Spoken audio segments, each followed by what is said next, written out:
Seorang pria berinisial AL, 29 tahun, akhirnya ditangkap setelah melakukan penyiraman air keras pada istrinya hingga meninggal dunia. Pria tersebut ditangkap di Bandara Soekarno-Hatta. Diketahui ia mencoba kabur ke negaranya setelah melakukan penyiraman tersebut. Kini ia dibawa ke Polres Cianjur untuk menjalani pemeriksaan. Diduga aksi penyiramannya tersebut akibat cemburu pada korban. Hal tersebut diketahui melalui unggahan @memo medsos Minggu 21 November 2021.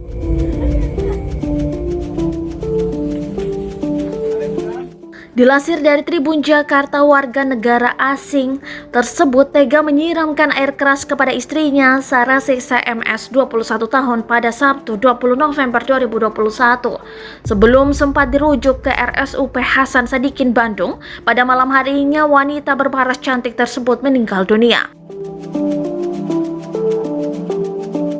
Peristiwa yang sempat mengagetkan warga Kampung Muncul RT 0207, Desa Sukamaju, Kecamatan Cianjur, Kabupaten Cianjur, diduga berawal dari cekcok karena AL menuduh sang istri berselingkuh dengan pria lain.